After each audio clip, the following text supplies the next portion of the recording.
ഒത്തിരിയേറെ ദൈവത്തിന് നമുക്ക് നന്ദി പറയാം. ഈ ദിവസങ്ങളിൽ സഭയിൽ അതിശക്തമായ വിധത്തിലുള്ള ഒരു പ്രാർത്ഥന നടന്നുകൊണ്ടിരിക്കുകയാണ്.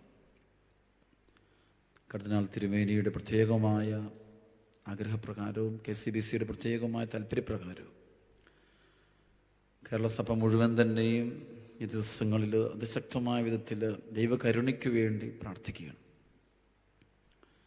പ്രത്യേകിച്ച് ഈ നാളുകളിൽ സഭയിൽ, ലോകത്തിൽ ഈ വലിയ പാൻഡമിക് ഡിസീസ് COVID-19 എന്നുള്ള ഈ വലിയ രോഗപീഠ പ്രപഞ്ചം മുഴുവനും പടർന്നു കൊണ്ടിരിക്കുന്ന ഈ സമയത്ത് ദൈവത്തിൻ്റെ വലിയ ഇടപെടൽ സകല കാര്യങ്ങളിലും സംഭവിക്കുന്നതിന് വേണ്ടി നമ്മൾ കരുണയ്ക്ക് വേണ്ടി പ്രാർത്ഥിക്കുകയാണ്. തീർച്ചയായിട്ടും ഈ പ്രാർത്ഥനയ്ക്ക് വലിയ ഫലം ദൈവം തരും എന്നതിന് യാതൊരു സംശയമില്ല. സഭയുടെ പിതാക്കന്മാർ തീവ്രമായി ആഗ്രഹിച്ചുകൊണ്ട് നടത്തുന്ന ഈ വലിയ പ്രാർത്ഥനയുടെ ഫലം സഭയ്ക്ക് വലിയ അനുഗ്രഹവും അഭിഷേകവും ആക്കി തീർക്കുമെന്നതിന് യാതൊരു സംശയമില്ല. ഈ സമയത്ത് നമുക്ക് ഒത്തിരിയേറെ നന്ദി പറയാം. അഭിനന്യ പിതാക്കന്മാർക്ക്, പ്രത്യേകിച്ച് അഭിനന്യ ആലഞ്ചേരി പിതാവിന് വളരെയധികം ഹൃദയപൂർവ്വം നമുക്ക് ദൈവത്തിന് നന്ദി പറയാം. അതോടൊപ്പം തന്നെ എല്ലാ പിതാക്കന്മാർക്കും വളരെയധികം ഹൃദയപൂർവ്വം നമുക്ക് നന്ദി പറയാം. ഈ സമയത്ത് അച്ഛന് നിങ്ങളോട് പറയാനായിട്ട് ആഗ്രഹിക്കുന്നത്, സഭാ മക്കളോട് പറയാൻ ആഗ്രഹിക്കുന്നതേ ഉള്ളൂ. അതായത് ദൈവ കരുണയ്ക്ക് വേണ്ടിയുള്ള ആത്മാർത്ഥമായ പ്രാർത്ഥനയുണ്ടാകും. ഇവിടെ രണ്ട് തലത്തിൽ കരുണയെക്കുറിച്ച് പറയുമ്പോൾ രണ്ട് കരുണ മേഖലയുണ്ട്. ഒന്ന്, ഈ പാപി ദൈവത്തോട് പ്രാർത്ഥിക്കുന്ന ഒരു പ്രാർത്ഥനയാണ് ദൈവമേ കരുണയായിരിക്കണം. അപ്പോൾ ദൈവത്തിൻ്റെ കരുണയിൽ ആശ്രയിക്കുന്ന സംഭവം. രണ്ടാമത്തേത് ദൈവ കരുണ എന്ന് വെച്ച് കഴിഞ്ഞാൽ ദൈവത്തിൻ്റെ സ്വഭാവത്തിൻ്റെ ഭാഗമാണ്. അനുദപിക്കുന്ന പാപിയോട് ദൈവം കാണിക്കുന്ന കരുണയുടെ തലം. അവിടെ മനുഷ്യൻ്റെ പ്രവൃത്തികളെയോ മനുഷ്യൻ്റെ പാപത്തെയോ ദൈവം മൈൻഡ് ചെയ്യാതെ ഈശോ മിശിഹായുടെ കുരിശുമരണത്തിൻ്റെ ഫലമായി ലോകം മുഴുവൻ്റെ മേലും ദൈവപിതാവ് വർഷിക്കുന്ന ഒരു കരുണയുടെ സംഭവമുണ്ട്. ദൈവം കാണിക്കുന്ന കരുണ. ഈ രണ്ടു തലവും ഒരുപോലെ പോകാനായിട്ട് നമ്മളൊന്ന് ആഗ്രഹിച്ച് പ്രാർത്ഥിക്കേണ്ടത്. ഒന്ന് വരേണ്ടത് ഭാവി ദൈവത്തോട് ചോദിക്കുന്ന കരുണ. കുറ്റവാളി വിധിയാളന്റെ മുമ്പിൽ ചെയ്യുന്ന പാശ്ചാത്താപത്തിൻ്റെ ക്ഷമ ചോദിച്ചുകൊണ്ടുള്ള പ്രാർത്ഥന. അപ്പൊ അങ്ങനെ പ്രാർത്ഥിക്കുന്നതിൻ്റെ ഫലം അത് ഒന്ന് സംഭവിക്കുന്നത്. രണ്ട്, ദൈവത്തിൻ്റെ സ്വഭാവമായ കരുണ എന്നത് ലോകം മുഴുവൻ്റെ മേലും ഉണ്ടാകണമേ എന്നുള്ള സഭയുടെ തീവ്രമായ പ്രാർത്ഥന. ഈ രണ്ട് സംഭവമാണ് ഇന്ന് നമ്മൾ ആരാധനയുടെ മുമ്പിലേക്ക് വെക്കാൻ പോകുന്നത്. തുടർന്ന് ഞാനൊരു കുറച്ച് സമയം മാത്രം വചനം തരും. അതിനുശേഷം നമ്മൾ പരിശുദ്ധ കുർബാന എഴുന്നള്ളിച്ച് വെച്ചുകൊണ്ടുള്ള കരുണയുടെ വലിയ പ്രാർത്ഥന നമ്മളിന്ന് പ്രത്യേകമായിട്ട് സഭയ്ക്കോട് ചേർന്ന് നമ്മൾ നടത്തുകയാണ്. അപ്പോൾ പ്രിയപ്പെട്ടവരെ, ഒന്ന് കരുണയുടെ ഇവിടെ തലം വരുമ്പോൾ നമ്മൾ ധ്യാനിക്കേണ്ട ബൈബിളിൽ ഏറ്റവും നല്ല വചനം ലൂക്കാസ് സുവിശേഷത്തിൻ്റെ 18-ാം അധ്യായത്തിൻ്റെ 9 മുതൽ 14 വരെയുള്ള വചനം. തങ്ങൾ നീതിമാന്മാരാണ് എന്ന ധാരണയിൽ തങ്ങളിൽ തന്നെ ആശ്രയിക്കുകയും മറ്റുള്ളവരെ പുച്ഛിക്കുകയും ചെയ്യുന്നവരോട് അവൻ ഈ ഉപമ പറഞ്ഞു. 2 പേർ പ്രാർത്ഥിക്കാൻ ദേവാലയത്തിലേക്ക് പോയി. ഒരാൾ ഫരിസേയനും മറ്റേയാൾ ചുങ്കക്കാരനും. ഫരിസേയൻ നിന്നുകൊണ്ട് ഇങ്ങനെ പ്രാർത്ഥിച്ചു: ദൈവമേ, ഞാൻ നിനക്ക് നന്ദി പറയുന്നു. എന്തെന്നാൽ ഞാൻ അക്രമികളും നീതിരഹിതരും വ്യഭിചാരികളുമായി മറ്റ് മനുഷ്യരെ പോലെയോ ഈ ചുങ്കക്കാരനെ പോലെയോ അല്ല. ഞാൻ ആഴ്ചയിൽ 2 പ്രാവശ്യം ഉപവസിക്കുന്നു. ഞാൻ സമ്പാദിക്കുന്ന സകലത്തിൻ്റെയും ദശാംശം കൊടുക്കുന്നു. ആ ചുങ്കക്കാരനാകട്ടെ ദൂരെ നിന്ന് സ്വർഗത്തിലേക്ക് കണ്ണുകൾ ഉയർത്താൻ പോലും ധൈര്യപ്പെടാതെ മാറത്തടിച്ചുകൊണ്ട് ദൈവമേ, പാപിയായ എന്നിൽ കനിയണമേ എന്ന് പ്രാർത്ഥിച്ചു. ഞാൻ നിങ്ങളോട് പറയുന്നു, ഇവൻ ആ ഫരിസേയനേക്കാൾ നീതീകരിക്കപ്പെട്ടവനായി വീട്ടിലേക്ക് മടങ്ങി. എന്തെന്നാൽ തന്നെ ഉയർത്തുന്നവൻ താഴ്ത്തപ്പെടും, തന്നെ താഴ്ത്തുന്നവൻ ഉയർത്തപ്പെടുകയും ചെയ്യും. കരുണയ്ക്ക് വേണ്ടി പ്രാർത്ഥിക്കുക എന്ന് വെച്ചാൽ ഒരാൾ തന്നെ താഴ്ത്തലാണ്. ദൈവത്തിൻ്റെ പരിശുദ്ധിയുടെ മുമ്പിൽ നിൽക്കുമ്പോൾ തൻ്റെ അയോഗ്യതയെക്കുറിച്ചുള്ള അവബോധം ഉണ്ടാക്കിക്കൊണ്ട് ഒരാൾ പ്രാർത്ഥിക്കുന്നതാണ്. ഈ സമയത്ത് ഈ ലോകത്തിൽ വലിയ ഈ മാരക അല്ലെങ്കിൽ രോഗപീഠ മഹാമാരി പടർന്നു പന്തലിക്കുമ്പോൾ സഭയ്ക്കും ദൈവജനവും ചെയ്യേണ്ട ഏറ്റവും വലിയ പ്രാർത്ഥനയാണ് ദൈവമേ കരുണയായിരിക്കണമേ എന്നുള്ള പ്രാർത്ഥന. ചില ചരിത്രം പഠിക്കുന്ന ചില മൊണാസ്റ്റിസിസ് പഠിക്കുമ്പോൾ ചിലയിടത്തൊക്കെ അവർ ചെല്ലുന്നത് ഫുൾ ടൈം ഒരു ചാൻഡിങ് പ്രയർ നടത്തും. ആ പ്രയർ വേറൊന്നുമല്ല, Jesus Christ son of God have mercy on me sinner. Jesus prayer ചൊല്ലും, കരുണയായിരിക്കണമേ എന്നുള്ള. അതിങ്ങനെ ഈ ജപമാല മണികൾ ഉരുട്ടുന്ന പോലെ ഓരോ സെക്കൻഡിൽ ഇവരിങ്ങനെ ചൊല്ലിക്കൊണ്ടിരിക്കും. Jesus Christ son of God have mercy on me sinner. യേശു ക്രിസ്തുവേ ദൈവത്തിൻ്റെ പുത്ര പാപിയായ എൻ്റെ മേൽ കരുണയായിരിക്കും. ശരിക്കും ഞാൻ പറയും, ഈ ദിവസങ്ങളിൽ ലോകം മുഴുവൻ സഭാമക്കളിരുന്ന് കരുണയ്ക്ക് വേണ്ടി പ്രാർത്ഥിക്കണം, കരുണയ്ക്ക് വേണ്ടി പ്രാർത്ഥിക്കണം. കാരണം വെച്ചാൽ നമ്മൾ പലപ്പോഴും സത്യവിശ്വാസത്തെയും സത്യസഭയെയും ദൈവത്തോടുള്ള ബന്ധത്തെയും മറികടന്നുള്ള നമ്മുടെ ജീവിതത്തിൽ ചില സമയത്ത് വന്നുപോയിട്ടുള്ള തെറ്റുകുറ്റങ്ങളെ കുറിച്ചുള്ള ഒരു അനുതാപത്തിൻ്റെ ഒരു സംഭവം ഉണ്ടാകണം. അതിട്ട് സ്വയം ചെറുതാകുകയാണ്, വിട്ടുകൊടുക്കുകയാണ്. പിതാകർത്താവിന് ദാസി എന്ന് പറഞ്ഞുകൊണ്ട് പരിശുദ്ധ അമ്മ ദൈവത്തിന് തിരുമുമ്പിൽ വിട്ടുകൊടുത്തതുപോലെ താഴ്ന്നു കൊടുക്കണം. അഹങ്കാരം കളയില്ല, ശരിക്കും അഹങ്കാരം മാറ്റുക. പഴയ നിയമത്തിൽ എപ്പോഴും ഉണ്ട്, ഇസ്രായേൽ ജനത്തിന് അപകടങ്ങൾ അനർത്ഥങ്ങൾ വരുമ്പോൾ ഇസ്രായേൽ ജനത്തെ നയിച്ചുകൊണ്ടിരുന്ന മോശ അല്ലെങ്കിൽ അഹറോൻ അല്ലെങ്കിൽ ജോഷുവ അവര് വസ്ത്രം വലിച്ചു കീറിയിട്ട്, മേലങ്കി വലിച്ചു കീറിയിട്ട് അവര് നിലത്ത് കിടന്നുകൊണ്ട് അവർ തലയിലെ ചാരം പൂശി അവർ ചാക്കുവസ്ത്രം ധരിച്ചുകൊണ്ട് തങ്ങളെ തന്നെ എളുപ്പപ്പെടുത്തിക്കൊണ്ട് അവര് പരിഹാരം ചെയ്ത് പ്രാർത്ഥിച്ചു. താഴുന്നുണ്ട്, ഇങ്ങോട്ട് എളുപ്പപ്പെടുന്നുണ്ട്, അല്ലാതെ ന്യായീകരിക്കലല്ല. ഈ സമയത്ത് ലോകത്തിൽ നമ്മൾ ചെയ്യുന്ന പാപത്തെ ഓർത്തുള്ള ന്യായീകരണങ്ങളുടെ ബുദ്ധിജീവികളുടെ ചില കാഴ്ചപ്പാടുകളുണ്ട്. എന്തിനും കുഴപ്പമൊന്നുമില്ല, this not a problem, it's not a sin, it's a common, ഇന്നത്തെ മനുഷ്യന്റെ സ്വഭാവം, അല്ല നാച്ചുറൽ ഫിനോമിനൻ എന്നൊക്കെ പറഞ്ഞ് നമ്മൾ എല്ലാത്തിനെയും എങ്ങനെ ആ രീതി ദൈവത്തെ അവിടെ ഇടപെടുത്താതെ ദൈവത്തിൻ്റെ പ്രവർത്തനത്തെ വേറെ പ്രത്യേക രീതിയിലുള്ള ചിന്താധാരകൾ അത് മാറണം.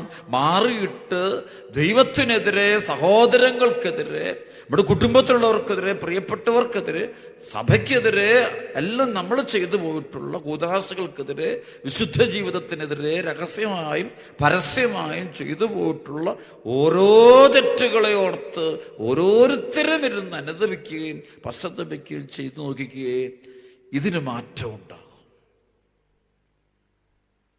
ഈ കൊടുങ്കാറ്റ് ശമിക്കും. അത് ആത്മാർത്ഥമായ ഉള്ളിൽ നിന്നുണ്ടാകേണ്ട പ്രാർത്ഥനയാണ്. ദൈവം എന്നൊരാൾ തോന്നലല്ല, ദൈവം എന്നൊരാൾ ഒരു കാഴ്ചപ്പാടല്ല, ദൈവം എന്നൊരാളൊരു ബോധ്യത്തിലല്ല, ദൈവം എന്നൊരാള് ജീവിക്കുന്ന സത്യമാണ്, വ്യക്തിയാണത്.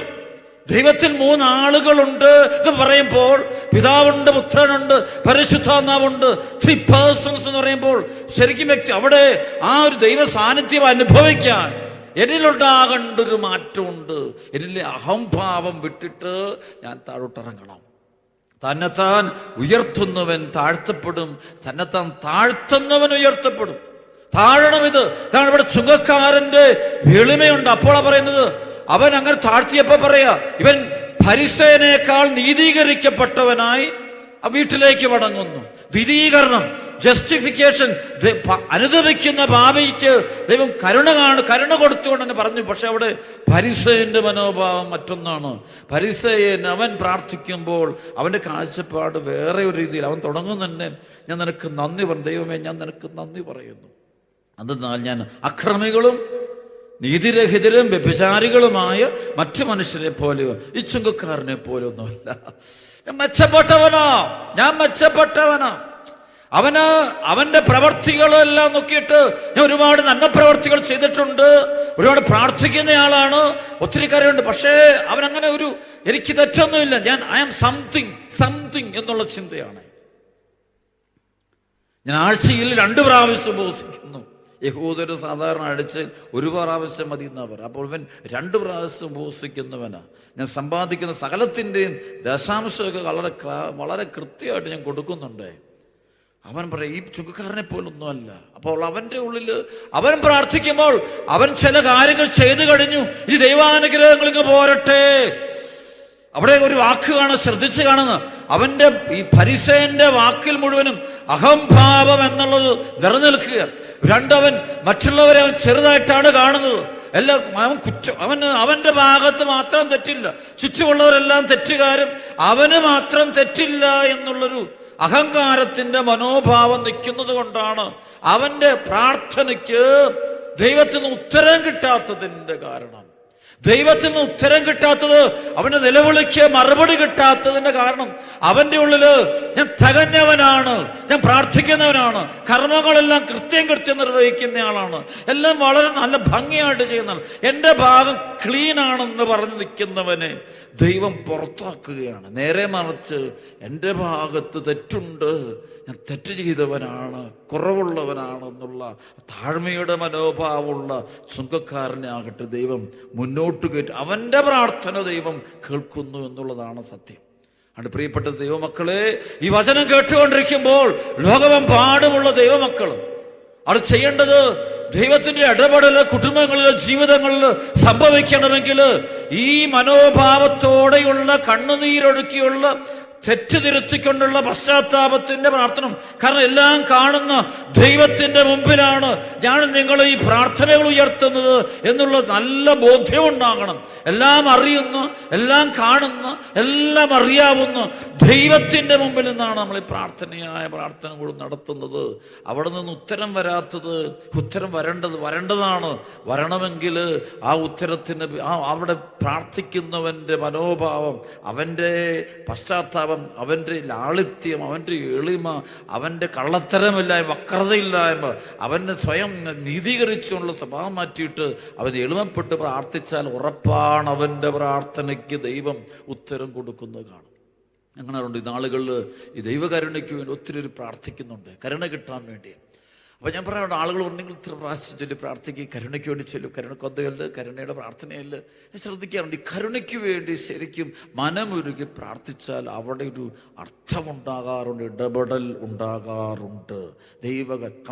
എൻ്റെ പിഴ, എൻ്റെ പിഴ, എൻ്റെ വലിയ പിഴ, പലപ്പോഴും നിന്റെ പിഴ, നിന്റെ പിഴ, നിന്റെ വലിയ പിഴ എന്ന് പറഞ്ഞ് ചുറ്റുമുള്ളവരോട്, അതാണ് ഫരിസേയൻ, നിന്റെ പിഴ, നിന്റെ പിഴ, നീയാണ്. നേരെ മറിച്ച് എൻ്റെ പിഴ, ഓരോരുത്തരും, ഞാനും നിങ്ങളും ഉൾപ്പെടുന്ന ഈ സമൂഹത്തിലുള്ള, കുടുംബത്തിലുള്ള, അല്ലെങ്കിൽ സഭയിലുള്ള ഓരോരുത്തരും സ്വന്തം നെഞ്ചോട് ചേർത്ത് സ്വയം അനുദപിച്ചാൽ മതി.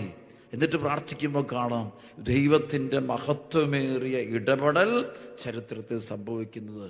കർത്താവിനൊരു നിമിഷം ഇതൊക്കെ മാറ്റിക്കളയാൻ അല്ലേ. നമുക്കറിയാം, ഈശോ വള്ളത്തിൽ കയറി പോകുമ്പോൾ കൊടുങ്കാറ്റുണ്ടാവുന്നുണ്ട്, ഭയങ്കര കൊടുങ്കാറ്റ്. ഈശോ കിടന്നുറങ്ങുകയാണ്. അപ്പോഴാണ് എല്ലാവരും കൂടെ വിളിക്കുന്നത്, ഗുരുവേ, ഇത് ഞങ്ങൾ നശിക്കാൻ പോകുന്നു. അവിടെ ഈശോ എഴുന്നേറ്റു, ഈശോ കാറ്റിനെയും കടലിനെയും ശാസിച്ചു എന്ന് പറയുന്നു. ആ നിമിഷം ശാന്തമാകുന്ന കാര്യമേ. അപ്പൊ ഈശോ പറയുന്നുണ്ട്, അല്പവിശ്വാസികളെ നിങ്ങൾ എന്തിനാ ഭയപ്പെടുന്നതെന്ന് ചോദിക്കുന്നുണ്ട്. അല്പവിശ്വാസികളെ എന്തിനാണ് നിങ്ങൾ ഭയപ്പെടുന്നത്? പക്ഷെ അവിടെ ഒരു സംഭവമുണ്ട്, അവര് ഈശോയെ വിളിച്ചുണർത്തുന്നുണ്ട്. കാരണം അവർക്കതറിയാം, കാരണം അവർക്ക് ഈശോ ഇല്ലാതെ, ഈശോ നോക്കിയാൽ നടക്കും, ഈശോ നോക്കിയാൽ നടക്കും, ദൈവം ഇടപെട്ടാൽ നടക്കും. ആ ഒരു ബോധ്യമുണ്ട്. കരുണയ്ക്ക് വേണ്ടി പ്രാർത്ഥിക്കുമ്പോൾ പ്രാർത്ഥനയിൽ വിശ്വസിക്കുന്ന മക്കളെല്ലാം അവർക്കൊരു ബോധ്യമുണ്ട്, ദൈവം ഇടപെടാതെ പ്രശ്നം മാറുക മാത്രമല്ല, ദൈവമാണ് ഇടപെടേണ്ടത്, ഞങ്ങളല്ല ഇടപെടേണ്ടത്, ഞങ്ങളുടെ വല്ല ദൈവമാണ് ഇടപെടേണ്ടത്. ആ ഒരു ആഗ്രഹത്തോടുള്ള പ്രാർത്ഥന നമ്മുടെ ഈ നാളുകൾ നടക്കണം. സഭയിലും സഭാസമൂഹങ്ങളിലും എല്ലായിടത്തും ഇത് വ്യക്തതയോടെ നടന്നാൽ തീർച്ചയായിട്ടും ഈ ബന്ധനം വഴിയും ഈ ഒരു അത്ഭുതം ഉണ്ടാകും. അതാണ് ചരിത്രത്തിൽ വിശ്വാസിയാണ് ഉയർന്നു നിൽക്കേണ്ടത്. വിശ്വാസിയുടെ വിശ്വാസത്തിന്റെ ഫലമാണ് ചരിത്രത്തിൽ സംഭവിക്കേണ്ടത്. നമുക്കറിയാം, മോശ ചെങ്കടലിന്റെ തീരത്ത് നിൽക്കുമ്പോൾ ദൈവം അവനോട് പറയുന്നുണ്ട്, നീ ചെങ്കടൽ നീ മീതെ കൈ നീട്ടാൻ പറയുമ്പോൾ വേറെ ആളുകൾ ചോദിക്കും, ഇവരെന്ത് മണ്ടത്തരാ കാണിക്കുന്നത്, ഇവരെന്തായി കാണിക്കുന്നത്, എന്താണിത്? ഒരു കടലിന് മീതെ അവന്റെ കൈ ഇങ്ങനെ നീട്ടിപ്പിടിച്ചാൽ ഈ കടലങ്ങ് മാറുമോ? പക്ഷേ മോശയ്ക്കറിയാൻ മാറുന്നു. കാരണം തന്നോട് കൈ നീട്ടാൻ പറഞ്ഞു ദൈവമാണ്. ആ ഒരു അനുഭവം ഉണ്ട്. മോശയും ദൈവവും തമ്മിലുള്ള ഒരു ബന്ധം ആത്മബന്ധമാണത്. മോശയ്ക്ക് നന്നായിട്ടറിയാം, ദൈവത്തിന്റെ ശക്തി അറിയാം, ദൈവത്തിന്റെ ഇടപെടൽ അറിയാം. അതുകൊണ്ടാണ് അവൻ കൈ നീട്ടുക, ഇസ്രായേൽ നോക്കിക്കൊണ്ടിരിക്കുക. പക്ഷേ അവന് ഫെയ്ത്ത് ഉണ്ട്, വചനത്തിലുള്ള വിശ്വാസമുണ്ട്. ആ ഒരൊറ്റ വിശ്വാസത്തിന്റെ വെളിച്ചത്തിലും മനുഷ്യബുദ്ധിക്ക് അതീതമായ സംഭവം ചരിത്രത്തിൽ നടക്കുന്നതായിട്ട് നമുക്ക് ധ്യാനിക്കുന്നുണ്ട്. അതുകൊണ്ട് പ്രിയപ്പെട്ട ദൈവമക്കളെ, ഈ വചനം കേട്ടുകൊണ്ടിരിക്കും നമ്മുടെയൊക്കെ ഓരോരുത്തരുടെയും ജീവിതത്തിലേക്ക് നമ്മൾ കടന്നു വരിക. എൻ്റെ ജീവിതത്തിൽ വിശ്വാസം ഉണ്ടാകണം, അതുപോലെ ദൈവമേ കരുണയായിരിക്കണമേ, കരുണയായിരിക്കണം പ്രാർത്ഥിക്കാം. രണ്ടാമത് അച്ഛൻ പറയാനാക്കി ദൈവത്തിൻ്റെ കരുണയുടെ സ്വഭാവം. അതിൻ്റെ അർത്ഥം എന്ന് വെച്ചാൽ എത്ര മാരക ഭാവിയാണെങ്കിലും ആ വ്യക്തി ദൈവത്തോട് മാപ്പ് പറഞ്ഞാൽ ദൈവം അവനെ വെറുതെ വിടും.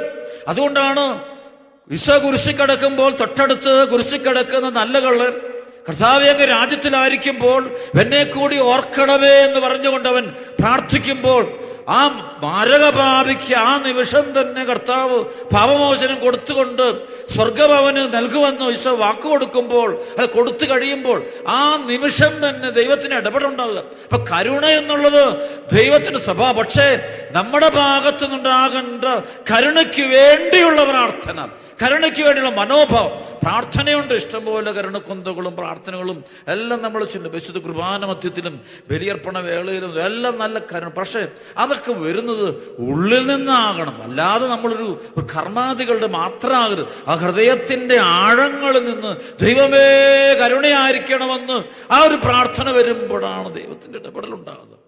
ഓർക്കാറുണ്ട്, ദാവീദിന്റെ സങ്കീർത്തനം വായിക്കുമ്പോൾ സങ്കീർത്തനം 51 പശ്ചാത്തലം നമുക്ക് എല്ലാവർക്കും അറിയാം.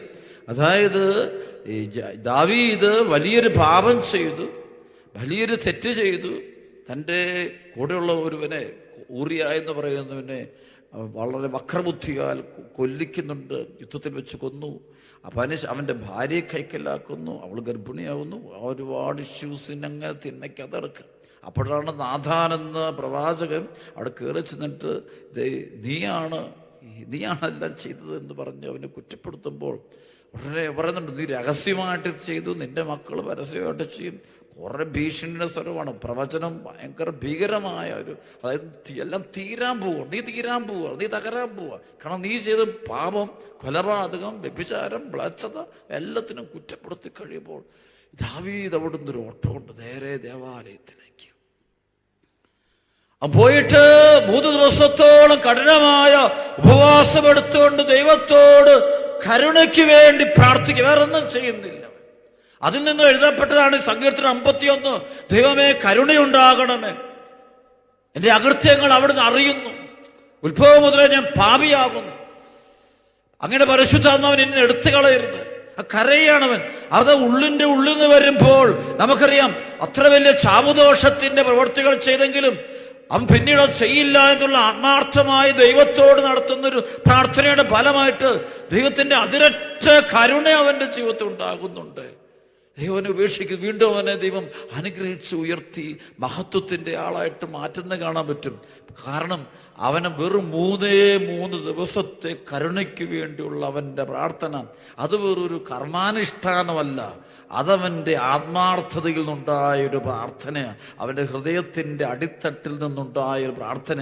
അവൻ്റെ കണ്ണുനീരുകൾ മറ്റുള്ളവരെല്ലാം, നാട്ടുകാരെല്ലാം അറിഞ്ഞല്ലോ, കുടുംബക്കാരറിഞ്ഞല്ലോ, അതല്ല, നേരെ മറിച്ച് അവൻ്റെ ഉള്ളിലുള്ളൊരു അനുതാപത്തിൻ്റെ കണ്ണുനീര്. ആ കണ്ണുനീരിൻ്റെ ഫലമാണ് ഉടനെ ദൈവ സാന്നിധ്യം കടന്നു വരുന്നത്. അതുകൊണ്ട് പ്രിയപ്പെട്ട സഹോദരങ്ങളെ, ഈ വചനം കേട്ടുകൊണ്ട് ഓരോരുത്തരും നമ്മുടെ കുടുംബങ്ങൾ, നമ്മുടെ വ്യക്തിപരമായ ജീവിതത്തിൽ ആരും ആകട്ടെ, നമ്മുടെ വ്യക്തിപരമായ നമ്മുടെ കുടുംബ ജീവിതങ്ങളിൽ മാതാപിതാക്കളാകാം, ഭാര്യയാകാം, ഭർത്താവാകാം, മകനാകാം, മകളാകാം, യുവാവാകാം, യുവതിയാകാം, അല്ല വൈദികരാം, സന്യസ്തരാം, ആരുമാകട്ടെ, നമ്മുടെ ജീവിതത്തിൽ ദൈവത്തിനെതിരെ ചെയ്തു പോയ തെറ്റുകളെ ഓർത്ത് ആത്മാർത്ഥമായ അനുതാപത്തിൻ്റെ കണ്ണുനീര് നാം ഒഴുക്കാൻ തയ്യാറായി കഴിയുമ്പോൾ തീർച്ചയായിട്ടും ദൈവത്തിൻ്റെ അനന്ത കരുണ വന്നിട്ട് നമ്മുടെ പൊതിനെ സംരക്ഷിക്കും.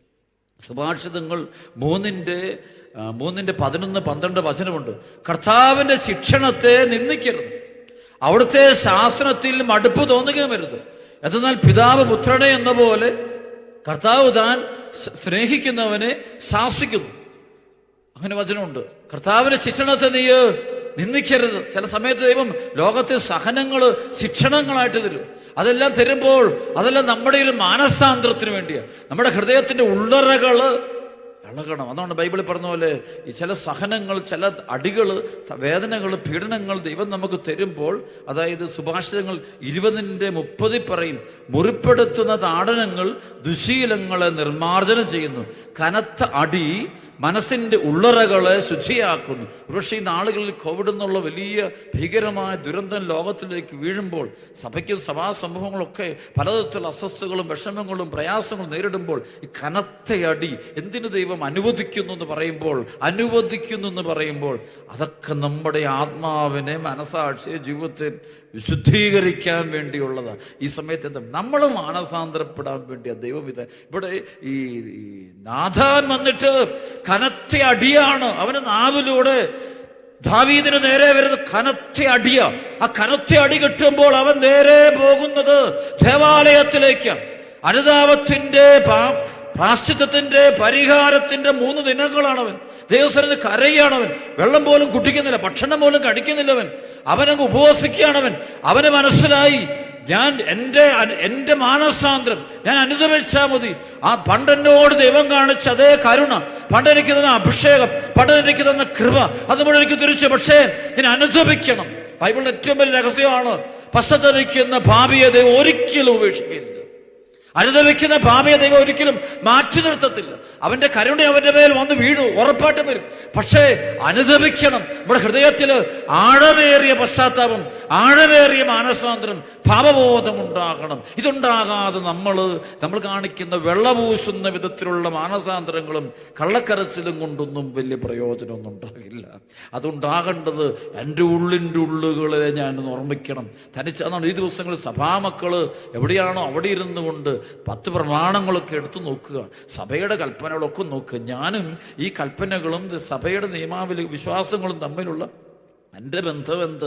ഞാനിവിടെ നിൽക്കുന്നു, എൻ്റെ തമ്പുരാന്റെ മുമ്പിൽ നിൽക്കാൻ യോഗ്യത. നമ്മളൊക്കെ മറ്റുള്ളവരുടെ മുമ്പിൽ നിൽക്കാനുള്ള യോഗ്യതകൾക്ക് വേണ്ടി പരക്കം പായുമ്പോൾ ഒരു നിമിഷം നീ ചിന്തിക്കുക, ദൈവത്തിൻ്റെ മുമ്പിൽ നിൽക്കാനുള്ള യോഗ്യത നീ നേടിയെടുത്തിട്ടുണ്ടോ എന്ന് ഞാനും നിങ്ങളൊക്കെ നോക്കണം. ദൈവത്തെ അവിടെയാണ് അനുദപിക്കും. അവിടെ നിൽക്കാൻ യോഗ്യതയില്ല, എൻ്റെ അവിടെയാണ് അനുദപിക്കണം. അനുദപിക്കുമ്പോൾ അഭിഷേകം, അതാണ് അവിടെയാണ് കരുണയ്ക്ക് വേണ്ടി. അപ്പോൾ പാപി, തെറ്റ് ചെയ്തവൻ കരുണയ്ക്ക് വേണ്ടി ദൈവത്തോട് അപേക്ഷിക്കുമ്പോൾ കരുണ തന്നെയായ ദൈവം അവനോട് കാണിക്കുന്ന ഒരു കരുണയുടെ തലമുണ്ട്. ഒരുപക്ഷെ അവൻ ചിലപ്പോൾ അനുദപിച്ചില്ലേ കിട്ടും, അനുദപിച്ചില്ലേ പോലും ദൈവത്തിന്റെ കരുണ ഒഴുകും. അത് ഉറപ്പാണ്. ബൈബിളുണ്ട്, ദുഷ്ടന്റെ മേലും ശിഷ്ടന്റെ മേലും ഒരുപോലെ മഴ പെയ്യിക്കുന്ന ദൈവത്തിന്റെ കരുണയുണ്ട്. അതുകൊണ്ടാണ് ലോകത്തും പിടിച്ചു നിൽക്കുന്നത്. ദൈവത്തിന്റെ കരുണ കൊണ്ടാണ് ഈ പ്രപഞ്ചം പിടിച്ചു നിൽക്കുന്നത്. ഓരോ വ്യക്തിയും പിടിച്ചു നിൽക്കുന്ന ദൈവത്തിന്റെ കരുണയുണ്ട്. അല്ലെ പണ്ടേതൊക്കെ തീർന്നു പോയേനെ, പല കുടുംബങ്ങളും പല ജീവിതങ്ങളും പണ്ടേ തീർന്നു പോയേനെ. ദൈവത്തിന്റെ സ്വഭാവം കരുണയല്ലായിരുന്നെങ്കിൽ നമുക്കറിയാം. പക്ഷേ ആ കരുണ അനുഭവിച്ചിട്ട് വീണ്ടും വീണ്ടും ധേര കരുണ കിട്ടിയിട്ടും മാനസാന്തരപ്പെടാതെ പോകുന്ന ചില ജീവിതങ്ങളുണ്ട്. അതോർത്താണ് ദൈവം വിലപിക്കുന്നത്. കൊറാസിൻ നിനക്ക് ദുരിതം, ബത്സയിദ നിനക്ക് ദുരിതം, നിന്നിൽ നടന്ന അത്ഭുതങ്ങൾ മറ്റ് സൊദോമിലും ഗൊമോറയിലും നടന്നിരുന്നെങ്കിൽ അവർ പണ്ടേ ചാക്കൊടുത്ത് ചാരം പൂശി ഉപവസിക്കുമായിരുന്നു പറയുന്നതാണ്. എത്ര കരുണ കാണിച്ചിട്ടും ചില ജീവിതങ്ങൾ ദൈവത്തിലേക്ക് വരാനോ വിശ്വാസത്തിലേക്ക് വരാനോ താല്പര്യപ്പെടാൻ നിൽപ്പാറുണ്ട്. നമുക്ക് അനുദപിക്കുക. ഈ സമയത്ത് ആത്മാർത്ഥമായ പശ്ചാത്താപം ഉണ്ടാകണം. അതുകൊണ്ട് സഭാമക്കള്, ദൈവമക്കള്, കർത്താവിൻ്റെ മക്കള്, തെരഞ്ഞെടുക്കപ്പെട്ട മക്കൾ, ഈ ദിവസം നമുക്ക് കരുണയ്ക്ക് വേണ്ടി നമ്മൾ പ്രാർത്ഥിക്കുമ്പോൾ ഈ ദിവസങ്ങളെല്ലാം സഭ നമ്മൾ പറഞ്ഞിരിക്കുന്ന കരുണയ്ക്ക് വേണ്ടി അഭിവന്ദ പിതാക്കന്മാര് വളരെ പറഞ്ഞിട്ടുണ്ട്. കരുണയ്ക്ക് വേണ്ടി പ്രാർത്ഥിക്കാം. അതുള്ള വഴി ശരിക്കും കരുണയ്ക്ക് വേണ്ടി പഠിക്കുന്നുണ്ട്. നമ്മുടെ തെറ്റുകളോട് നമ്മൾ അനുദപിച്ചു. ഞാൻ പലപ്പോഴും കരുണക്കൊന്നും ഇല്ലുമ്പോൾ ഞാനിങ്ങനെ ചൊല്ലുണ്ട്, ഈശോയുടെ ഉദാഹരണമായ പീഡാനുഭവം, പിതാവേ ഞങ്ങളുടെ മേൽ ലോകം മുഴുവൻ്റെ പേരും എൻ്റെ പൗരോഹിത്യത്തിന് മേലും കരുണയായിരിക്കണമേ, എൻ്റെ കഴിഞ്ഞകാല ജീവിതത്തിന് മേൽ കരുണയായിരിക്കണം, എൻ്റെ വിശ്വാസത്തിൻ്റെ മേൽ കരുണയായിരിക്കണമേ. അങ്ങനെ ഓരോ മേഖലയോടും കരുണയായിരിക്കണേ. സ്വന്തം കരുണ ഞാൻ ഇപ്പോഴും നമ്മളെ തന്നെ വിശുദ്ധീകരിക്കുമ്പോൾ ദൈവത്തിൻ്റെ മഹത്വമുണ്ട്. അതാണല്ലോ ഈ ജോഷുവ പ്രവാചകൻ പഠിപ്പിക്കുന്നത്, ഇന്ന് നിങ്ങൾ നിങ്ങളെ തന്നെ വിശുദ്ധീകരിക്കുമെങ്കിൽ നാളെ ദൈവം നിങ്ങളുടെ ഇടയിൽ വലിയ അത്ഭുതം പ്രവർത്തിക്കും. വിശുദ്ധീകരിക്കണം. അല്ലാതെ വിശുദ്ധീകരിക്കുന്നുള്ള നോട്ടീസ് അടിച്ചിറക്കേണ്ട കാര്യമൊന്നുമില്ല. വിശുദ്ധീകരിക്കണം. നമ്മുടെ ജീവിതത്തിൽ വിശുദ്ധീകരണം. പാപമാണോ അത് വെറുത്തുപേക്ഷ, അല്ലാതെ അതിനെ ഇങ്ങനെ വെച്ചുകൊണ്ട് നമ്മളിതൊരു ഒരു പരിപാടിയായിട്ട് മാറരുത്. നമ്മുടെ ആധ്യാത്മിക ജീവിതം ഒരു പ്രോഗ്രാമല്ല. നമ്മുടെ ആധ്യാത്മിക ജീവിതം ഒരു സമർപ്പണമാണ്.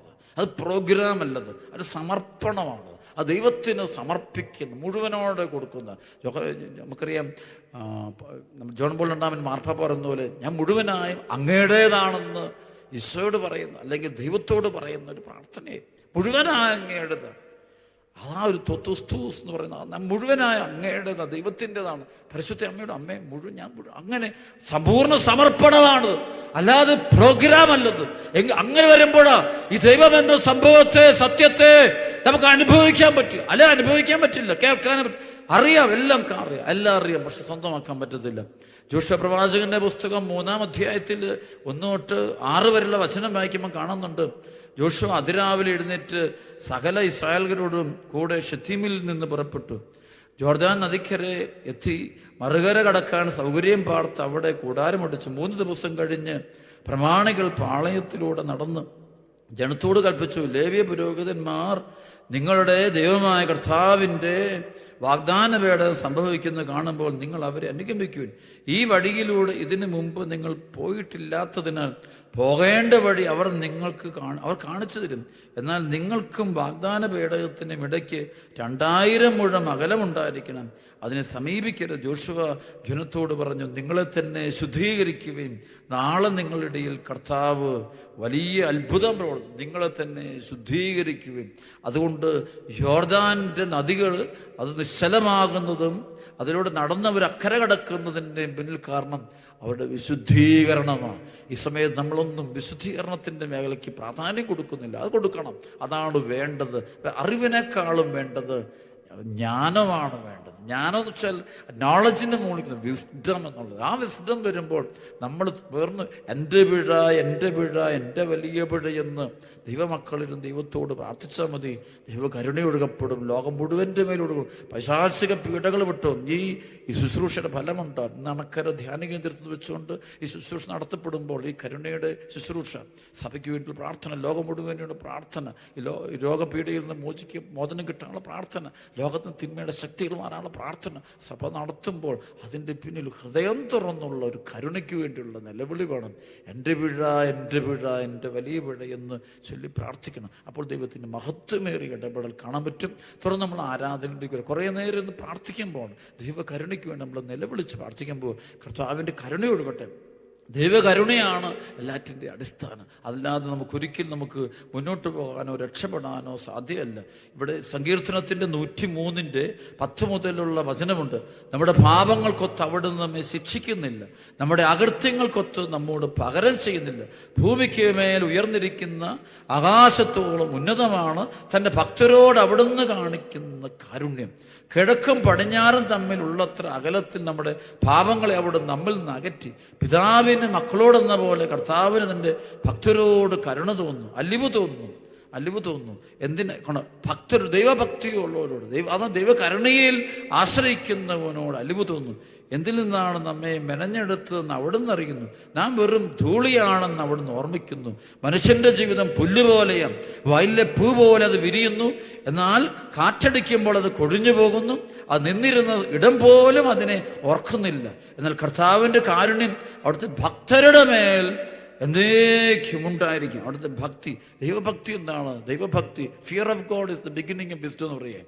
ഫിയർ ഓഫ് ഗോഡ്, ദൈവഭക്തിയാണ് ജ്ഞാനത്തിൻ്റെ ആരംഭം. അവിടെയൊക്കെ ദൈവഭയം, അത് അനുതാപം, അവിടെയൊക്കെ ബേസ് നിൽക്കുന്നത് എനിക്ക് ആ വചനത്തോടുള്ള ഭക്തി, വിശ്വാസത്തോടുള്ള ഭക്തി, അവനനുസരിക്കാനുള്ള ഒരു ആഗ്രഹം. ആരാധന എന്ന് വെച്ചാൽ ഒരു ആരാധന പാട്ട് പ്രാർത്ഥനയല്ല, അതിനപ്പുറമുള്ളത് ആ വചനത്തെ ഞാനങ്ങ് ആരാധിക്കുകയാണ്. ഈശോയെ ഞാനങ്ങ് ആരാധിക്കുകയാണ്. എൻ്റെ നാഥനായിട്ട്, എൻ്റെ കർത്താവായിട്ട് അവൻ്റെ വചനത്തെ അതേപടി പിൻചൊല്ലുന്നവന് മാത്രമേ ക്രിസ്തുവിൻ്റെ ആരാധകനാണെന്ന് പറയാൻ പറ്റുള്ളൂ. അവൻ്റെ വചനത്തിൽ നിന്ന് അണുവിട മാറി നടക്കുന്നവരൊരിക്കലും അവൻ ആരാധന അർപ്പിക്കുന്നു എന്നൊരിക്കലും പറയാൻ പറ്റത്തില്ല. അതുകൊണ്ട് പൗലോസ് പറയുമ്പോൾ റോമാലേഖനം 12:1 മുതൽ 3 വരെയുള്ള വചനം പറയുമ്പോൾ, ആകയാൽ സഹോദരങ്ങളെ, ദൈവത്തിൻ്റെ കാരുണ്യം അനുസ്മരിപ്പിച്ചുകൊണ്ട് ഞാൻ നിങ്ങളോട് അപേക്ഷിക്കുന്നു, നിങ്ങളുടെ ശരീരങ്ങളെ വിശുദ്ധവും ദൈവത്തിന് പ്രീതികരമായ സജീവ ബലിയായിട്ട് അർപ്പിക്കുകയും. വിശുദ്ധിയാണ്, വിശുദ്ധിയുടെ ആരാധനയാണ്. വിശുദ്ധിയോടെ ജീവിക്കുമ്പോൾ കണ്ണുകളുടെ വിശുദ്ധി, ചെവികളുടെ വിശുദ്ധി, നാവിന്റെ വിശുദ്ധി, മനസ്സിന്റെ വിശുദ്ധി, ഇത് പാലിക്കുമ്പോൾ നിനക്ക് അത് തന്നെ ആരാധന. അതാണ് ദൈവാരാധന. പ്രവൃത്തി കൂടാതെയുള്ള വിശ്വാസം ചത്തത. വിശ്വാസം, പ്രവൃത്തി കൂടാതെയുള്ള വിശ്വാസം ചത്തത. അതുകൊണ്ട് ജീവനുള്ള വിശ്വാസത്തിൻ്റെ മക്കളായിട്ട് നമുക്ക് മാറണം. അതുകൊണ്ട് പ്രിയപ്പെട്ട ദൈവമക്കൾ, ഈ സമയത്ത് നമ്മുടെ ജീവിതത്തെ ദൈവകരങ്ങളിൽ ചേർത്ത് വെക്കാനും അനുദപിക്കാനും കണ്ണുനീരൊടുക്കാനും നമ്മൾ തയ്യാറാകാതെ പറ്റില്ല. അതുകൊണ്ട് കുറ്റം അതുകൊണ്ട് ഇവിടെ ഉപവാസത്തെക്കുറിച്ച് പറയുമ്പോൾ യെശയ്യാ പ്രവാചകന്റെ പുസ്തകത്തിൽ മനോഹരമായിട്ട് പറഞ്ഞൊരു കാര്യമുണ്ട്. അതായത് യെശയ്യാ പ്രവാചകന്റെ പുസ്തകം 58:1 മുതലുള്ള വചനം വായിക്കും. ഇതാണ് ഇന്നത്തെ പ്രാർത്ഥനയിൽ തുടർന്നുള്ള നാളുകളിൽ ദൈവമക്കൾ ദൈവത്തെ അനുസരിക്കണം, അല്ലെങ്കിൽ പറ്റില്ല. ഈ വചനം ഇതാണ്, യെശയ്യാ 58:1 മുതൽ. ആവുന്നത്ര ഉച്ചത്തില് വിളിച്ചു പറയുക, കാഹളം പോലെ സ്വരമുയർത്തുക. ഇതാ എന്റെ ജനത്തോട് അവരുടെ അതിക്രമങ്ങൾ, യാക്കോബിന്റെ ഭവനത്തോട് അവരുടെ പാപങ്ങൾ വിളിച്ചു പറയുക.